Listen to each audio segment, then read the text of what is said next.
Hola a todos. Hoy nos metemos de lleno en uno de los debates más importantes de cualquier sistema legal. A ver, ¿qué pasa cuando una ley no está del todo clara? Cuando el texto, la palabra escrita, no nos da una respuesta directa. Bueno, pues ese es precisamente el campo de batalla de ideas que ha definido la justicia durante siglos. Y aquí está la pregunta del millón, porque es aquí donde empieza todo. ¿El juez es una especie de robot que solo aplica lo que lee o tiene un papel más creativo, más activo? Esta duda, que parece sencilla, ha dividido a los juristas en auténticas escuelas de pensamiento, cada una con una visión del derecho totalmente opuesta. Bueno, pues nuestro primer viaje nos lleva a la Francia del siglo XIX.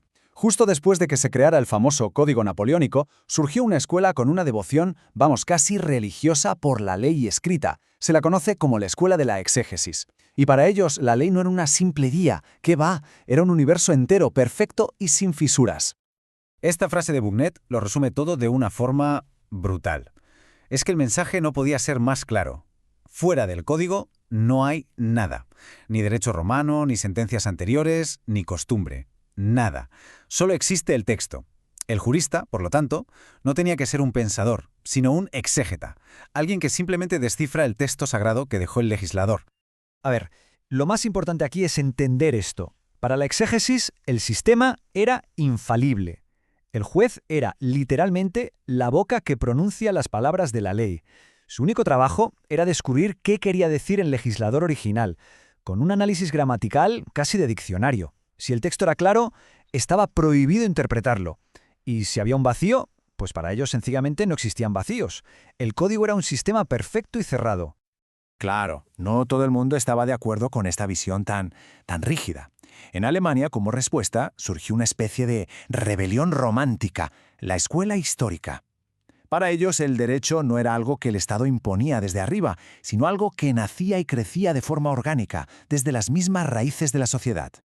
Es que el contraste es total, salta a la vista. Pasamos de un derecho que viene del Estado a uno que, según ellos, emana del espíritu del pueblo, de un código que se considera perfecto a un organismo vivo que cambia, de adorar el texto a ponerse a estudiar la historia y la costumbre como la verdadera manifestación de lo que la gente quiere. Juristas de la talla de Savigny defendían que el derecho era como el idioma o la cultura, un producto del alma de la nación, lo que llamaban el Volksgeist. La ley, escrita, el código, era algo secundario, una formalidad que llegaba tarde, como una foto de algo que ya existía en la sociedad. Así que, para entender el derecho de verdad, no había que leerse un código, sino bucear en la historia y en las costumbres de la gente. El siguiente movimiento fue un intento de ir más allá. Ni la rigidez del texto, ni la vaguedad de ese espíritu. La escuela dogmática lo que buscaba era convertir el derecho en una ciencia de verdad. Un sistema lógico, coherente, construido con conceptos y principios, pero ojo, sin perder de vista para qué sirve en el mundo real. La evolución de Rudolf von Ihering es fascinante, de verdad. Fijaos en su trayectoria. Empezó defendiendo una jurisprudencia de conceptos, un sistema lógico casi matemático, pero él mismo acabó rebelándose contra sus propias ideas. Se dio cuenta de que los conceptos jurídicos por sí solos, en el vacío, no servían para nada, y esto le llevó a su idea más revolucionaria. Y esta idea lo cambió todo. Para Ihring, un derecho no es una cosa abstracta, es un interés práctico, un objetivo vital que la sociedad ve tan importante que decide protegerlo con la cáscara de la ley. La pregunta ya no era ¿qué dice el texto?, sino ¿qué fin? ¿Qué propósito busca proteger esta norma? El propósito se convirtió en la clave de todo. En esta misma línea, Francesco Carnelutti propuso algo muy interesante: analizar las instituciones legales como si fuesen seres vivos. Para entender un contrato, por ejemplo, o un juicio, había que estudiar su anatomía, o sea, cómo está hecho, pero sobre todo su fisiología, para qué sirve y qué función cumple en la sociedad. Y con esto llegamos a la escuela más moderna y para muchos la más rompedora de todas. Nació en los años 60 en Estados Unidos y lo que hace es aplicar las herramientas de la economía al sistema legal. O sea, aquí ya no hablamos de espíritu ni de conceptos, sino de costes, de beneficios y de eficiencia.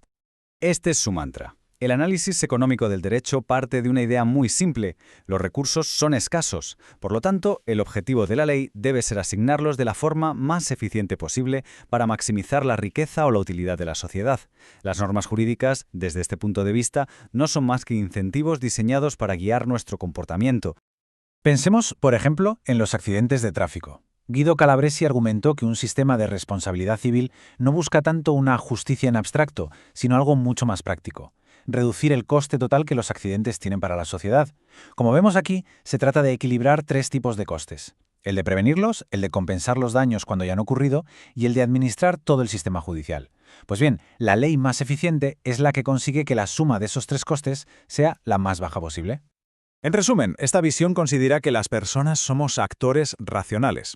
Una multa de tráfico, por ejemplo, no es un castigo moral, sino un precio que te disuade de una conducta que es ineficiente para la sociedad. El papel del derecho, por tanto, es intervenir cuando el mercado falla, para garantizar que se logre el resultado más eficiente para todos.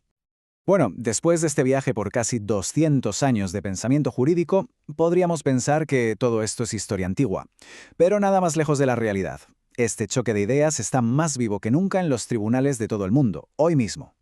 Si nos fijamos bien, estas viejas ideas tienen ecos muy claros hoy en día. El culto al texto de la exégesis resuena en el textualismo moderno. La idea de la escuela histórica de que el derecho evoluciona está en el corazón del debate sobre si existe una constitución viviente. Y la búsqueda del propósito de Iering es la base de lo que se llama propositivismo, esa idea de que las leyes deben interpretarse siempre pensando en el objetivo social para el que se crearon. Y todo esto nos deja con una pregunta final, una pregunta de cara al futuro. A medida que empezamos a delegar decisiones en la inteligencia artificial, ¿con qué filosofía la vamos a programar? ¿Crearemos una IA exegética que siga el código al pie de la letra sin importarle las consecuencias? ¿Quizás una IA histórica que aprenda de la costumbre y la evolución social?